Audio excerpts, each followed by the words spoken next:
사실은 저도 한의대 들어가기 전에 한의대 안에 정신과가 있는 줄 몰랐다는 말이기도 하죠. 네. 운명 같은 느낌이네요. 네, 로맨틱한 운명이라 하니까.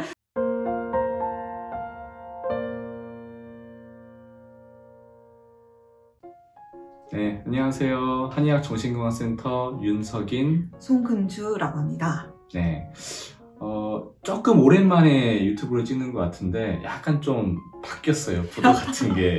원래는 이제 제가 이쪽 자리에 앉고 금주쌤이 이쪽에 와서 이제 질문해주는 그런 역할이었는데 오늘부터는 조금 다른 컨셉으로 진행을 해보려고 합니다. 심리학자가 묻고 한의사가 대답한다라는 컨셉으로 진행하려고 하는데 일단 저희 유튜브 채널 이름이 한의학 정신건강센터예요. 어떻게 보면 사실 이름 자체가 좀 생소할 수도 있습니다. 저도 마찬가지로 이 센터의 연구원으로 오기 전에 한의학이 정신건강을 다룬다? 약간 저는 좀 난해했던 것 같아요. 처음 들어보는 이야기랄까나? 그냥 한의학이라고 하면은 침, 뜸, 한약, 특히 뭐 신체적인 통증 조절, 뭐 기력을 보강해주는 뭐 이런 신체적인 차원의 주로 이제 강조를 하는 학문이라고 저는 느꼈는데 정신건강을 다룬다고 한 게 정말 생소했었어요. 금주쌤께서는 제가 알기로는 이 한방신경 정신과 전문의로 알고 있습니다. 그래서 오늘은 이 한의학에서 정신건강을 어떻게 다루는지에 대해서 좀 살펴보면 좋을 것 같습니다. 네.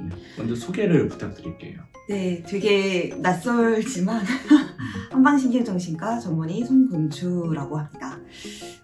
아까 이제 자기소개 드릴 때도 말씀드렸지만 한방신경정신과 하면은 듣는 분들이 굉장히 낯설어 하시고 되물어 보시는 경우가 많은 것 같아요. 우선 저도 명칭이 좀 익숙하지가 않는데요. 그래서 이제 저도 풀어서 설명할 때 쉽게 말하면 이제 정신과 한의사입니다. 이렇게 설명할 때도 있는데요. 이렇게 하면 또 대부분 10중 8구 되묻습니다. 선생님께서 말씀하셨던 것처럼 한의학에도 정신과가 있나요? 네, 맞아요. 네. 한의학에도 정신과가 있나? 네. 저도 이 얘기를 너무 질문을 많이 들었기 때문에 사실은 이 유튜브를 찍게 된 이유도 여기에 대해서 한번 이야기할 기회가 있으면 좋겠다라는 생각을 하게 되어서 이 자리에 이제 앉게 됐습니다. 다시 돌아가서 한의학에도 정신과가 있나요? 라는 질문에 대한 답을 결론부터 말하자면 있습니다. 왜냐하면 한의학에 전문의 제도가 있기 때문인데요. 이거를 이제 설명을 하려면 저희가 좀 한의사 제도에 대해서 먼저 간단하게 짚고 넘어가면 좋을 것 같습니다. 먼저 그러면 이 정신과를 보는 한의사를 이해하기 위해서는 전문의 제도부터 좀 이해를 해야 되겠다 싶은데 그러면은 좀 더 구체적으로 소개를 해줄 수 있을까요?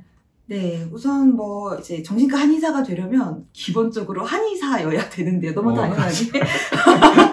이제 모를 수도 있습니다. 모를 수도 있죠. 네, 모를 수도 있어요. 네, 그리고 한의대가 따로 있다는 것도 이제 어떤 분들에게 좀 익숙지 않은 그런 걸 수도 있으니까 이제 우선은 한의사가 되려면 한의대를 졸업을 해야 되고 예과 2년, 본과 4년에 이제 6년 과정을 거치고 이제 국가고시를 보게 되는데 그 국가고시에서 이제 합격을 하게 되면 한의사 이제 면허증을 따게 됩니다. 그리고 이제 한의사 면허증을 따는 순간 이제 크게 말하면 이제 좀 세 가지의 이제 진로가 생긴다고 보시면 되는데요. 첫 번째가 바로 로컬로 나가는 겁니다. 저희가 생각하는 일반적인 한의원의 경우에 좀 해당되는 건데요. 이제 부원장으로서 좀 취직을 하거나 아니면 본인이 한의원이나 한방병원을 개원해서 직접 이제 진료 원장으로 진료를 보는 경우입니다. 저희가 그냥 좀 흔하게 가장 접할 수 있는 한의원이 대부분 이제 1번의 선택지일 것 같아요. 그리고 이제 2번의 경우가 이제 남성분들의 경우, 이제 한의사 남자분들의 경우, 이제 군 복무에 어떤 의무가 있는데, 이제 한의사분들은 그거를 이제 공중보건의 혹은 군의관이라는 직무로 이제 대체를 하게 됩니다. 이제 3년의 복무 기간이 있고요. 어떻게 보면 의료 취약계층, 혹은 이제 좀 이렇게 시골이나 혹은 권역에서 조금 떨어져 있는 곳에 이제 공중보건 지소 같은 곳에서 이제 진료를 봐주시는 그런 역할이 이제 두 번째. 그리고 혹은 이제 군 안에서 이제 군인들이나 장병들을 대상으로 진료를 보는 경우가 이제 두 번째입니다. 그리고 이제 세 번째가 오늘 말하려고 하는 한방수련의 제도인데요. 인턴 1년 그리고 레지던트 3년 해서 총 4년의 시간을 걸쳐서 병원에서 수련을 하고 그리고 또 이제 전문의 시험을 치러서 자격을 취득하면 아까 말씀드렸던 이제 한의사 전문의가 되게 됩니다. 그러면 어쨌든 한방신경정신과 전문의라고 하는 네. 그것은 단순히 이제 학부 수준에서 공부하고 면허만 받고서 나오는 그거랑 좀 다르게 네. 병원에서 전문적인 수련을 네, 거치고 네. 받게 되는 어떤 자격이라고 네. 이해하면 될까요? 네, 그 전문의로 이제 취득할 수 있는 8개 과목 중에 하나라고 보시면 되는 거죠. 정신과 말고도 다른 네, 8가지 네, 네. 과목이 있을 테니까. 네, 네. 그러니까 저는 처음에는 그냥 제 잘 모르는 입장으로는 네. 모든 의사는 네. 그냥 이제 면허 받고 이제 병원 수련을 모두 하는 걸로 저는 이해를 했었어요. 네. 근데 이제 들어보니까 한의사들 중 많은 상당수는 병원 수련 없이도 그냥 바로 이제 개원하시는 경우도 있기도 하고, 네. 다만 이제 정신과 이외에 뭐 8가지 과 구체적인 어떤 전문의로 가는 사람도 있다. 약간 좀 이렇게 구분하면 좋겠네요. 네네. 솔직히 이제 한의사 전문의 제도라는 말이 조금 낯설 정도로, 그 전문의를 취득한 이제 한의사의 수가 사실 많지가 않고, 제가 파악하기로는 한 20% 정도 전체 안 되는 것 한의사 같아요. 중에서. 네, 네. 그래서 사실은 그냥 어떻게 보면 일반 GP에 전문의가 없는 그냥 이제 면허증이 있으신 상태로 이제 진료를 보시는 경우가 더 이제 일반적이고, 전문의 제도를 이제 취득하는 거는 이제 나름의 그 과에 대한 어떤 깊은 흥미라든가 어떤 스페셜리티라고 볼 수 있겠네요. 과목에 대한 흥미일 수도 있고, 혹은 자격증이라는 그 추구일 수도 있고, 뭐 약간 여러 가지 이유에서 소수가 그렇게 전문의 제도로 들어가게 되는 것 같습니다. 그러면은 어쨌든 한방신경정신과 전문의라고 하면 그 많은 한의사들 중에서도 네. 그 특히나 정신건강과 관련돼서는 높은 스페셜리티를 부여할 수 있겠다. 네. 있을까? 이런 생각입니다. 네, 그거를 이제 스페셜리티 부여해 주는 게 이제 전문의 자격증이죠. 그래서 아까 좀 이따가 이제 얘기할까도 했었었는데, 사실 이제 면허증만 있는 상태에서는 그 정신과 환자를 볼 수가 있습니다. 뭐 그게 잘못된 것도 아니고 너무 그 의료법으로 보장이 된 거기 때문에 그냥 일반 한의사도 뭐 내과, 뭐 근골격계, 정신과 환자 모두 다 볼 수 있습니다. 근데 그러면 이 전문의 자격증이 왜 필요하냐라는 사실 너무나도 당연한 의문이 나올 것 같은데요. 그 이 전문의 자격을 그 취득하기 위해 겪는 이제 수련의 과정이 이 사람이 이 과목에 있어서 심도 깊은 수련을 했다는 어떤 보증이 되기 때문에 전문의 제도가 존재를 하고, 그 전문의 제도가 있는 한의사 선생님에게 이렇게 진료를 받는 게 더 좋지 않을까라는 생각을 하긴 합니다. 좋습니다. 그러면은 그 정신과 전문의 어떤 수련 과정이라던가 이런 것들을 좀 더 소개해 줄 수 있을까요? 네. 병원마다 조금씩 차이는 있을 것 같은데요. 공통적으로 적용되는 부분을 이야기해 볼 수 있을 것 같아요. 대체로 인턴인 상태에서는 과가 픽스가 안 되어 있습니다. 그래서 이제 병원에 이제 있는 각 과들을 좀 돌아다니면서 다양한 환자분들을 이제 접하고요. 소위 말하는 인턴 잡을 하는데, 기본적으로는 술기적인 부분들, 그래서 이제 단순 드레싱이나 어떤 뭐 욕창 드레싱, 그리고 뭐 폴리나 L튜브 뭐 삽입하는 방법들, 이런 술기적인 손기술들을 배우고요. 그리고 이제 어떻게 보면 그 한의대를 나와서 환자를 처음 보는 상황이기 때문에 어떤 거를 봐야 되는지에 대한 눈을 장착하는 단계라고 저는 생각을 해요. 그래서 기본적인 바이탈 보는 방법, 그리고 어떤 바이탈이 흔들렸을 때 그 환자에게서 어떤 것들을 체크를 해야 되는지, 증상을 호소하는 환자에게서 어떤 것들을 빨리 채취를 하고 노티를 해야 되는지, 그런 감각들을 익히는 연습이 인턴의 자비인 것 같아요. 그리고 정확하게 빠르게 노티를 2년차한테 하는 게 이제 인턴들의 자비라고 볼 수 있습니다. 그리고 이제 그 다음에는 레지던트가 되는데요. 레지던트가 되면은 이제 과가 픽스가 됩니다. 아까 말씀드렸듯이 8개 과 중에 TO가 있는 자리에 이제 지원해서 이제 붙으면은 그 자리에서 레지던트 수련 과정을 거칠 수가 있는 건데요. 그 레지던트 잡도 이제 병원마다 조금 다르지만 일반적으로는 레지던트 1, 2년 차에는 병동 주치의를 보고, 그리고 입원 환자들을 좀 보고요. 그리고 3년 차에서는 좀 외래나 교수님들과 함께 좀 이렇게 진료를 보신다고 보면 됩니다. 그리고 이제 1년 차는 좀 경증의 환자들, 경증의 입원 환자들, 그리고 2년 차들은 조금 이제 중증의 환자들을 보고요.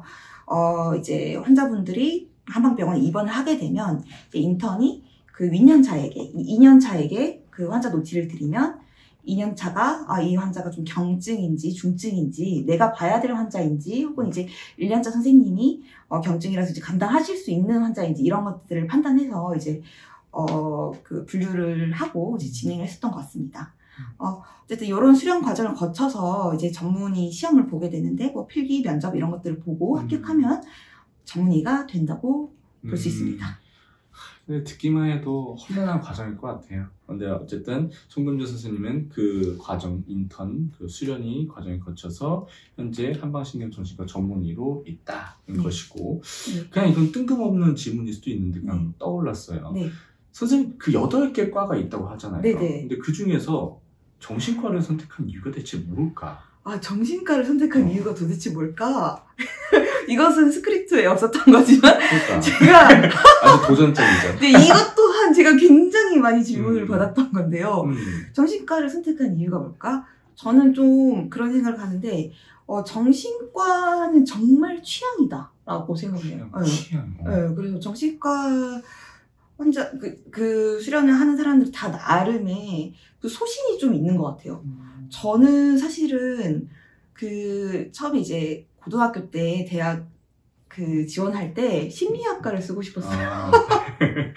근데 그게 사실은 제가 이제 선택하지 않았던 다른 길이었는데 이제 한의학 안에 이제 정신과가 있다 보니까 내가 그 꿈을 여기에서 구체화시켜서 이룰 수가 있겠구나라는 그거를 이제 한의에 들어와서 한 거죠. 사실은 저도 한의에 들어가기 전에 한의대 안에 정신과가 있는 줄 몰랐다는 말이기도 하죠.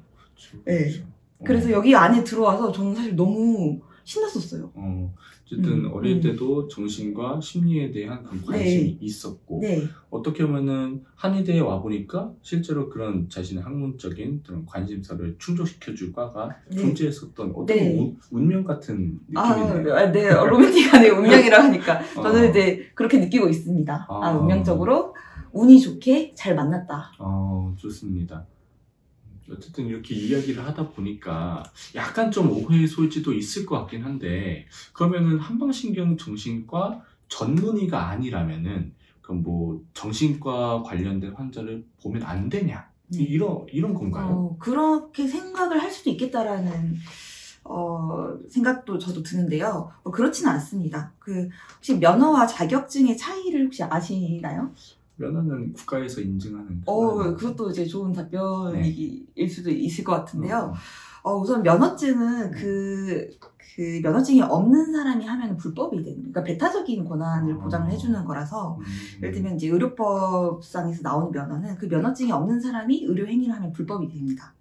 근데 이제 저희는 이제 면허가 한의사에 있는 거고 정신과에 있는 게 아니라서 우선은 한의사 혹은 이제 의료인 면허가 있으면은 정신과 환자들을 보는 것 자체를 보장을 해주는 겁니다. 나라에서 봐도 된다고 이제 해주는 거고요. 그리고 정신과 전문의, 한방신경정신과 전문의는 자격증입니다. 자격증은 그냥 이 사람이 이 일을 하는데 필요한 조건과 능력이 된다고 인정을 조금 더 해주는 거예요. 그래서 전문의는 자격증이기 때문에 기본적으로 그냥 의료인 면허가 있다면 모든 과 환자의 진료를 볼 수가 있다. 다만 전문의 자격증이 있으면 해당 과에 대한 그 능력을 나라에서 좀 더 인정을 해주는 거다. 신뢰도가 좀 더 높아지는 거지. 없다고 해서 안 되는 건 아니고. 네, 정확합니다. 명확한 것 같습니다. 그러면은 그 정신과 전문의에게 진료를 받는다면은 보통 어떤 환자들이 많이 오나요?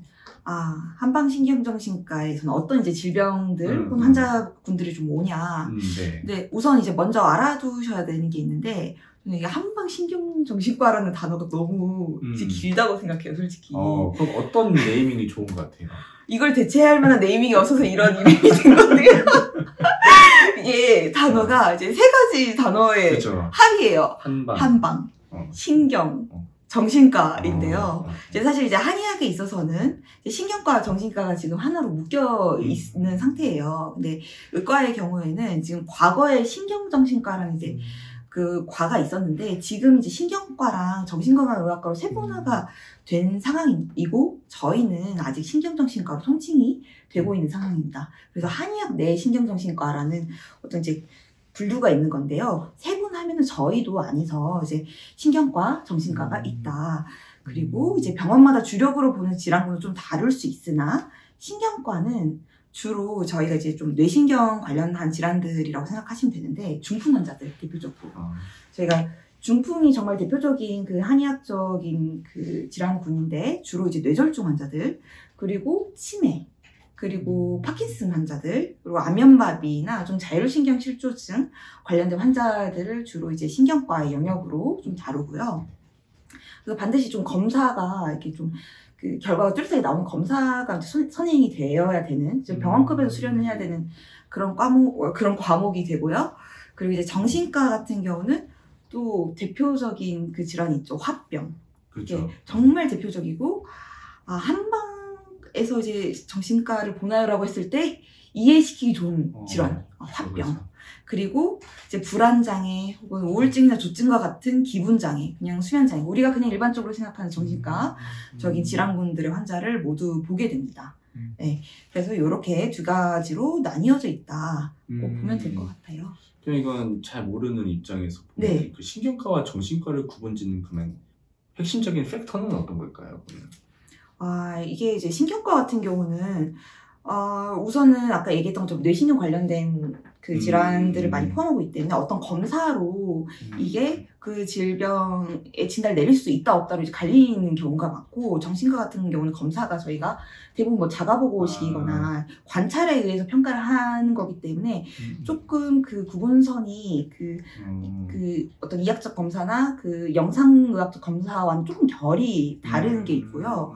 그리고 근데 또 이게 하나의 그 카테고리 안에 있었잖아요. 그래서 그런 거를 보면은 제가 이제 좀 뭐 중풍 환자나 혹은 뭐 치매 환자들을 보면 신경과 환자들은 정신과적 증상을 포함하는 경우가 좀 많아요. 예를 들면은 뭐 그 치매 환자분들이나 뭐 이렇게 뇌졸중 뇌출혈이 급하게 오면 성격 장애, 그러니까 성격 변화와 함께 기분의 어떤 증상들을 호소를 겸하는 경우가 많고요.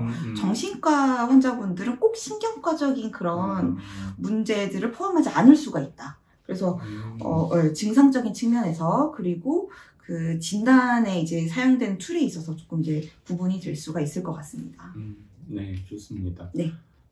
그러면은 이제 마지막으로 네. 신경정신과 어떻게 표현해야 될지 모르겠어요. 어쨌든 그 정신과 전문의에게 진료를 받았을 때 어떤 메리트는 또 어떤 게 있을까요? 그것은 일반 전문의 자격이 없는 한의사와의 비교일 수도 있고 아니면은 뭐 네. 다른 의사 네. 또는 뭐 정신적인 문제에 대한 뭐 상담사와의 비교일 수도 있을 것 같기도 합니다. 네. 간단하게 한번 어떨까요?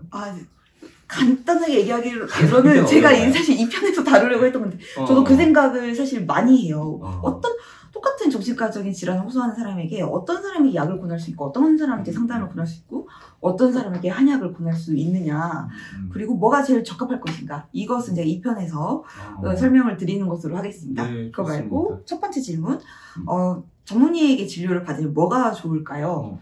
요거는 아까 얘기했었던 이제 전문의의 장점인데 그 해당 과의 이제 수련 경험을 통해서 배출된 전문 인력이다 보니 진료의 경험적인 측면에서 환자의 만족도가 높을 것이라고 저희가 기대해 볼 수 있다. 네.